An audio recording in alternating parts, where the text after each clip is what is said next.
Hello, mapagpalang araw po sa inyong lahat, mga minamahal na mga ginigiliw na mga taga-subaybay dito po sa aking munting channel.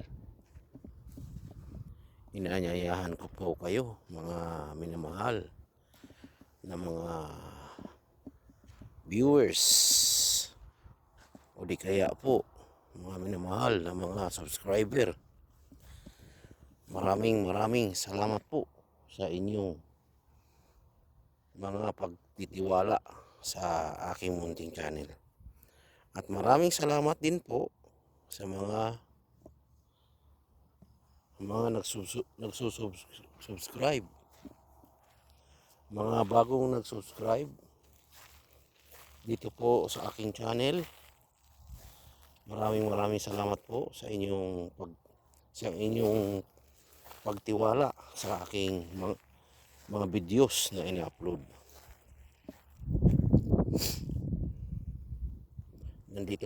Nandito po tayo ngayon, mga ginigiliw na taga-subaybay.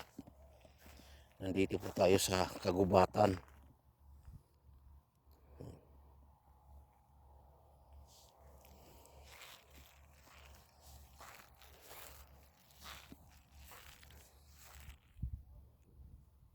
Samahan niyo po ako.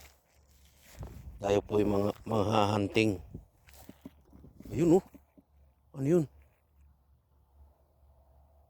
Ano nakikita natin?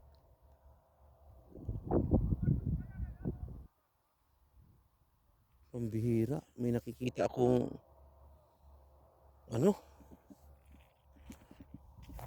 sa lugar na to. Ako po'y talagang nanimbalot ang aking balahibo sa ulo sa aking nakikita, mga minamahal na mga kadongser. Samahan niyo po ako.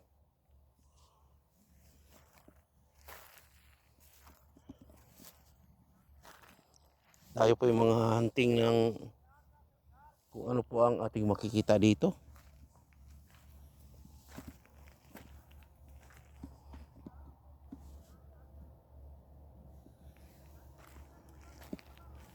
Samahan niyo po ako, mga minamahal na mga kadongser, sa ating mga adventure sa gabing ito. Tingnan niyo po kung gaano kasukal ang ating dinadaanan. At dito naman po sa ating dinadaanan ay ito po'y kalsada. At walang gaanong mga damo.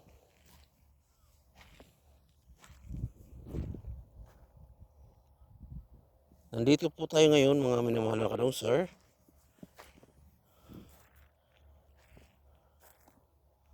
para atin pong saksihan ang ating makikita.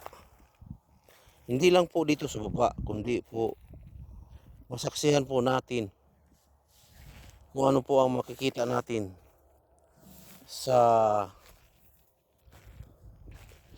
lupa at sa taas. Kanina po may nakikita po akong may bumabagsak na apoy sa unahan na yun. Nagaling po sa taas. Para po siyang bulalakaw. Malapit na po dyan, oh. Pero kung talagang ang bulalakaw na yun ay talagang malaki-laki, pag bumagsak dito sa sa lupa, sigurado po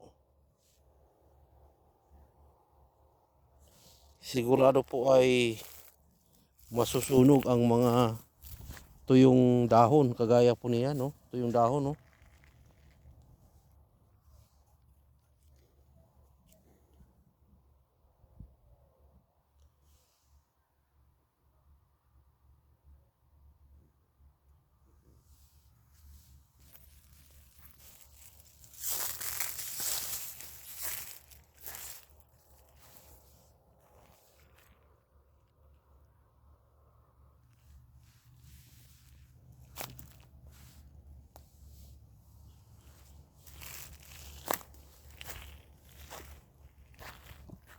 Talaga pong masukal sa gabing ito. Tayo po magdahan-dahan lamang. Baka mayroon po tayong makikita ditong kakaiba. Kaya dyan lang po kayo mga minamahal na mga kadong sir. Para may makikita po tayong kakaiba dito. Sana hindi po tayo matatakot at hindi po tayo tatakbo sa ating makikita dito. Kaya dyan lang po kayo, manood lang po kayo kung ano po ato ang ating makikita ngayon dito sa lugar na to.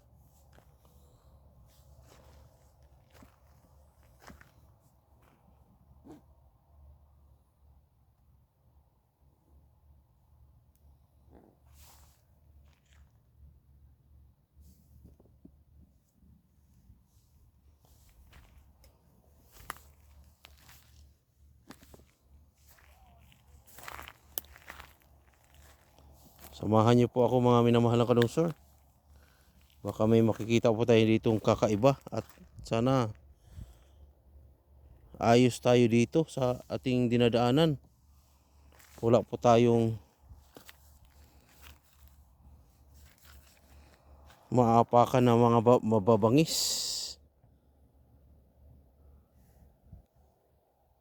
Kai-spray lang pala nitong ano na to. Dahon na to. Tingnan mo, basang-basa pa oh. Ini-sprayhan pala ito.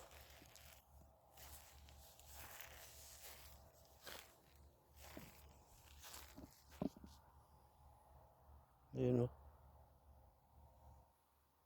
Basang-basa.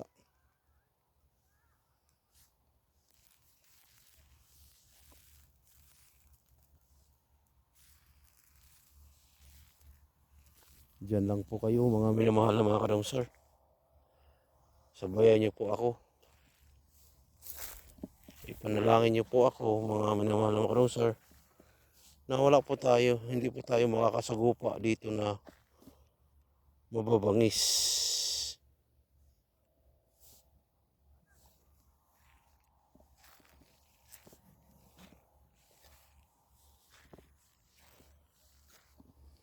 Pero mga minamahal na mga kadong sir, kagaya po ng itinuturo ng ating isang kaibigan,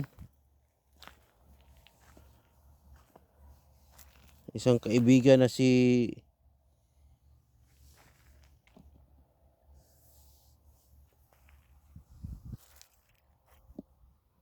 si Bims Ghost TV. Meron po tayong pangontra dyan. At mabisa po yan ang kanyang mga tinuturo.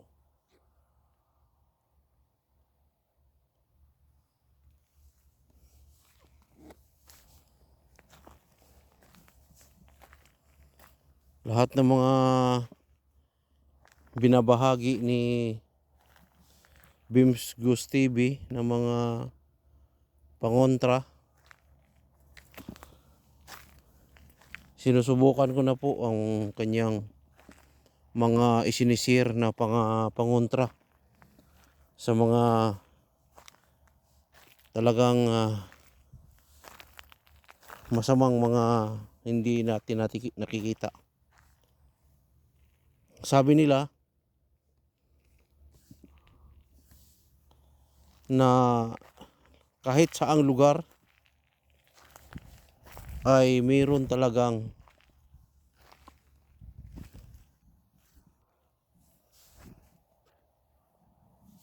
mga masasama.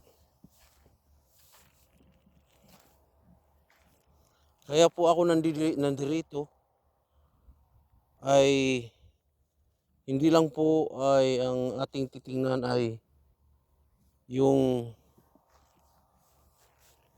sa kalupaan. Tinitingnan po natin ang nasa taas.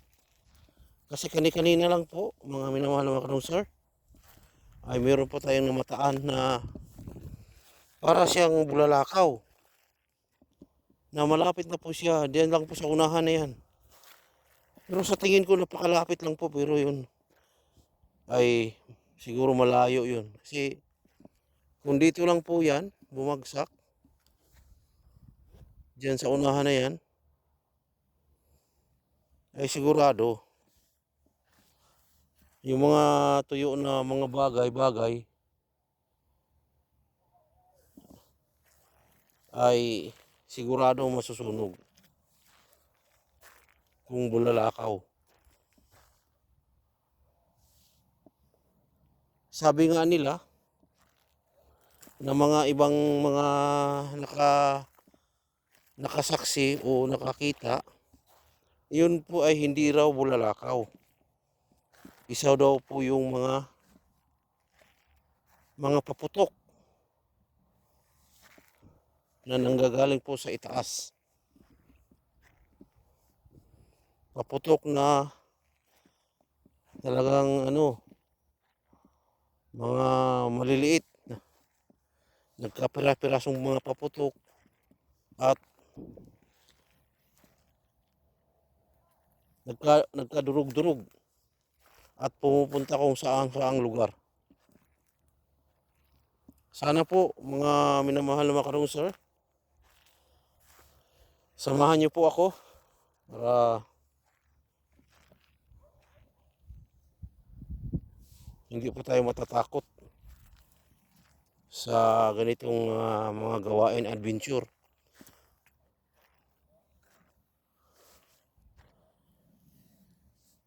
Nakikita ko at napapanood ko rin po si Ghost Hunter 88 na tinatahak niya po ang gabi. Nag-explore ng gabi kagaya ng ginagawa ko ngayon. At mga kadong sir, ligid po sa inyong kaalaman ay ako lang po ay mag-isa. Wala po ako naging kasama dito sa ating exploration sa gabing ito. Mga ginigiliw ng mga taga-subaybay. Mag-isa lang po ako at wala po akong kasama dito. Kita nyo naman po ay napakasukal po ang ating dinadaanan sa mga gilid-gilid.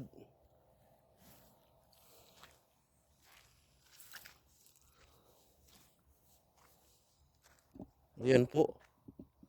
Nandito na po tayo sa parting ito. Sa lugar na ito.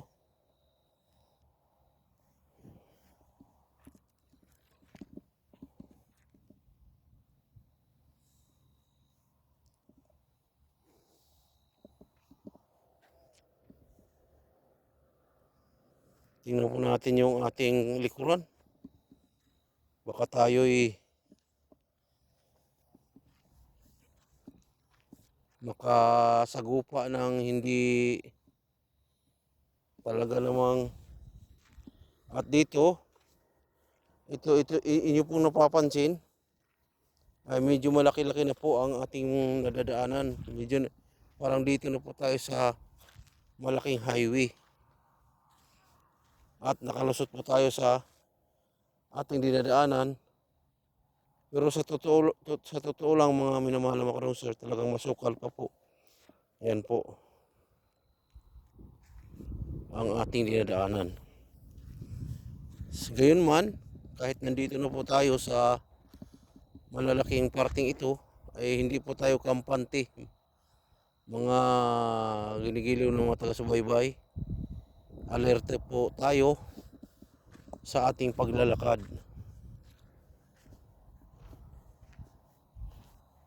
Kailangan ingat-ingat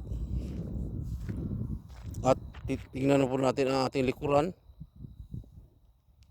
Yan.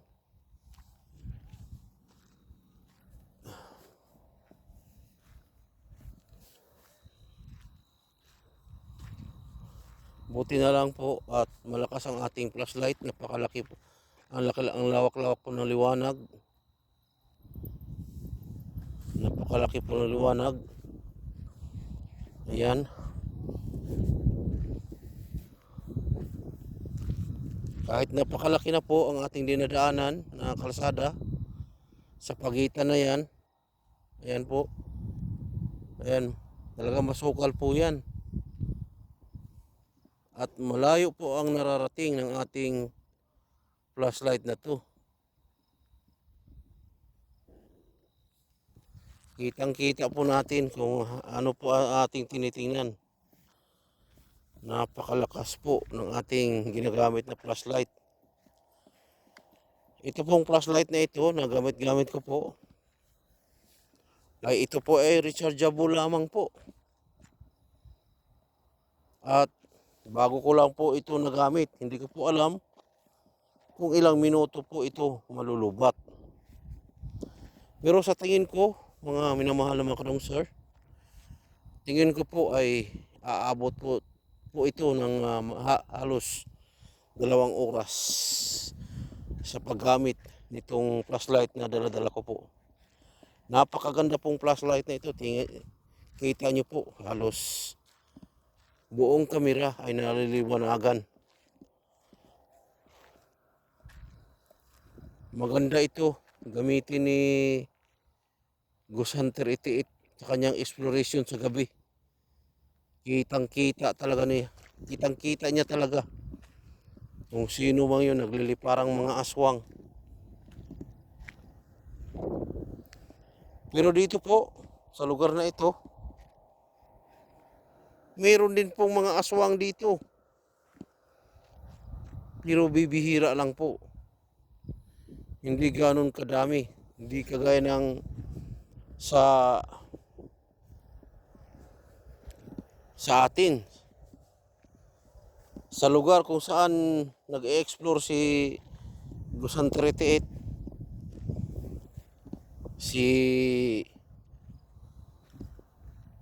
siya nga po pala, sinashout out ko rin po pala si Beams Ghost TV. Nabihira lang po siyang mag-upload ng videos. Akala ko nga ay tuloy-tuloy na po siya sa kanyang pag-upload ng videos. Yan pala po ay saglit lang po pala. Pero okay lang po yan. Dahil sigurado, mayroon siguro siyang dahilan kung bakit hindi po kagaya ni Ghost Hunter 88. Halos 2 beses yata siya mag-upload ng video sa isang araw. Kaya dito sa ini-explorean ko, ako lang talaga mag-isa ang nandirito. Wala pa akong kasama. Siguro kung itry ko po na maging kasama si Ghost Hunter 88 sa gabi, mag-explore, hindi ko pa nasubukan talaga na makasagupa ng makipagtuos sa mga aswang, manananggal, tik-tik, at kung ano-ano pa. Pero nararanasan ko na po sa mga ganyang bagay.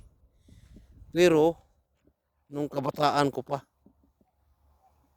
nararanasan ko na. Ayun.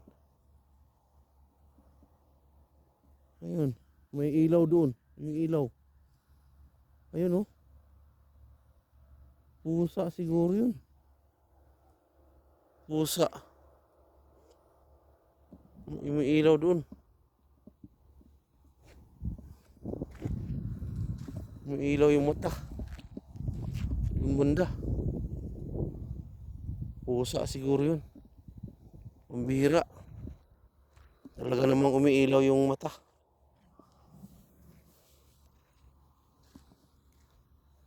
Tingnan natin sa likuran. Baka nandyan na sa malapit na po sa atin.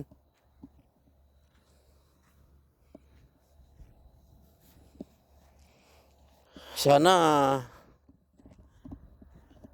talagang pinapangarap ko na makasama ng pag-i-explore si Ghost Hunter 88 sa gabi.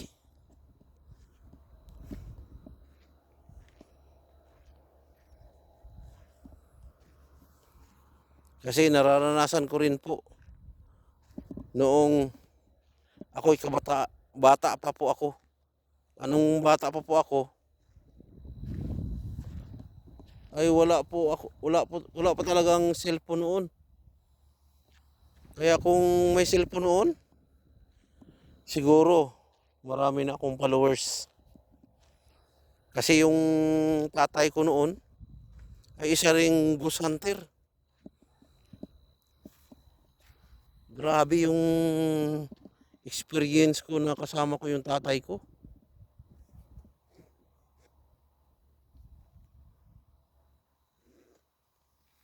Kasama ko yung tatay ko na nag-Ghost Hunter.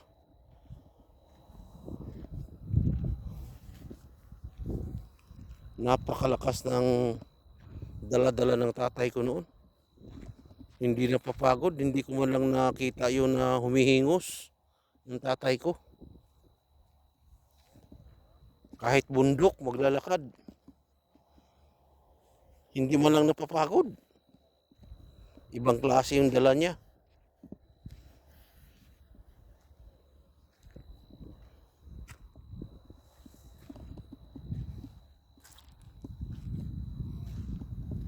Hindi na pamana sa akin yung dala-dala ng tatay ko.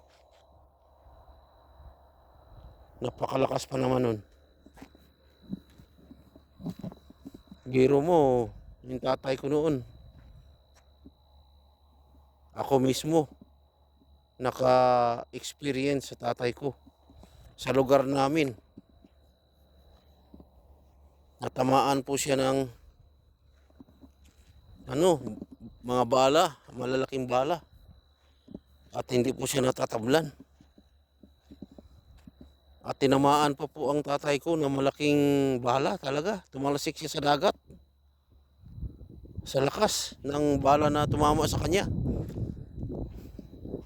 Pero hindi man lang siya hindi man lang siya nagalusan. Nawala lang siya ng malay. Kasi napakalaki talaga ng bala na tumama daw sa kanya. At yung tatay ko, galing pa talaga sa trabaho. At may dala-dalang tools. At yun nga, yung hawak-hawak niyang tools. Dahil nga siya natatamaan ng malaking uri ng bala. Ayun, tumalsik sa dagat at maraming nakasaksi na sabi ng nakasaksi ay patay na raw. Yung pala, yung tatay ko ay palutang-lutang lang po sa dagat. At nagkamalay na lang po siya ng mga ilang minuto. Ayun. Talagang napakalakas talaga yung dala-dala ng tatay ko noon. Hindi talaga siya napapagod. Grabe. Naka-experience talaga ako na may dala-dalang tubig. Nagmula sa baba. At yung bahay namin nandun sa tuktok ng bundok. At ito pa, mga minamahal ng karong sir. Ako'y nadulas habang pasan-pasan ko ang dalawang balde. At talagang ang tawag sa amin ng dalawang balde na pasan-pasan ko na may kawayan, yan po ay tinatawag na pingga-pingga. Yan ang tawag sa amin. At may kasama pa akong mga dalawang mga dalawang babae, pinagtatawanan pa ako. Nadulas ako. Hindi ko kaya. Buti na lang at dumating yung aking tatay. Tinulungan ako. Punong-puno ng tubig yung balde. Buti yung dala-dala na tubig ko na nagpingga-pingga ng dalawang balde ay hindi natapon yung tubig. Kasi yun ang tubig na yun ay yung pangpaligo ng aking nanay noon. Grabe talaga mga minamahal na mga sir. Yung dala-dala ng tatay ko. Nakikita ko talaga habang pasan-pasan niya yung pingga-pingga na tubig na dala-dala ko. At umakyat sa napakatirik na bundok. Hindi man lang humahangos. Hindi man lang napapagod. Dire-diretso, walang papahinga. At pagdating namin sa tuktok ng bundok, pagdating namin ron, may nakakita sa amin. Sabi na, kahit matanda na, hindi mo lang nakitaan ng napapagod, nagpapahinga. Meron pang nagsasabi na, sabi ng nakakita, ng kapitbahay, sabi na, undo. Sabi na, undo. Magpahinga muna kayo. Sabi pa ng ganun ng mga nadaan ng bahay. Magpahinga muna kayo at uminom ng tubig. Ayun, yung tatay ko, sabi niya hindi na, dire-diretso na kami. At kita-kita ko talaga. Hindi napapagod. Grabe, pag naglalakad yun, napakabilis. Pag ako, hinawakan niya, pag kami naglakad, ay grabe. Hindi ko naramdaman ang pagod. Grabe. Sobra.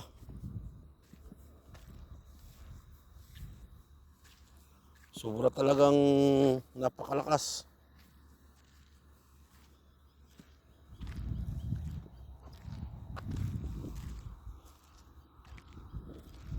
At habang kami naglalakad, napakabilis. Kahit may sasakyan na dumadaan sa amin, ayaw niyang sumakay. Sabi ng papa ko, maglakad lang tayo. Ay grabe, napakabilis maglakad. Ramdam ko, hindi ako lumalapat sa lupa habang naglalakad siya. Ang bilis. Grabe. Di ko alam kung saan nanggagaling yung lakas na yun. Ibang klase. Hindi kagaya nila ni napapanood ko, si Ghost Hunter 88. Napapagod sila, humihingo sila sa bundok.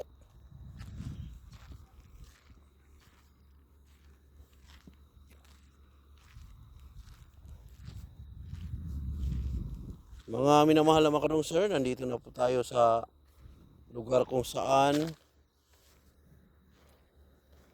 sana'y nasisiyahan kayo sa aking adventure o di kaya sa aking kwento, sa aking sinishare na mga kwento, sinishare.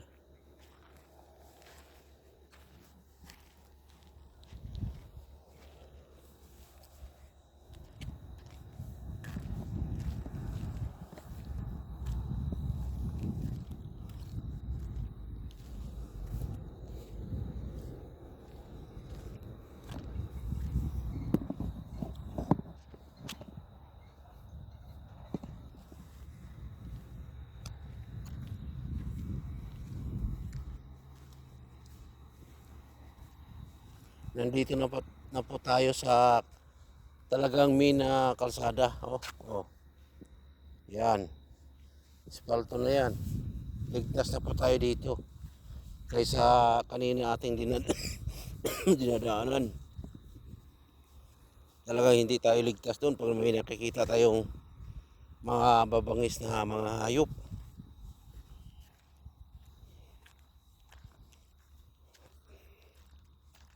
At siyempre, mga minamahal na mga sir, pag inyo nagustuhan ang video ito, pakipindot nyo naman po ang like. At yung hindi pa po nakapag-subscribe dito po sa aking channel, ay inaanyayahan ko po kayo na mag-subscribe.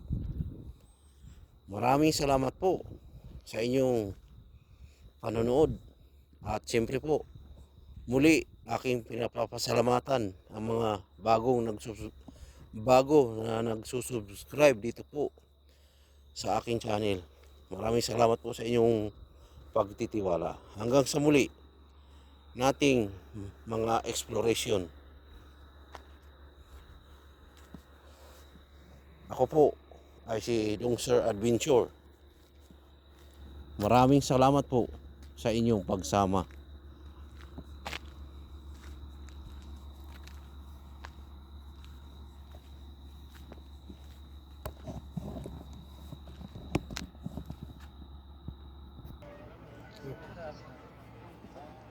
Bye.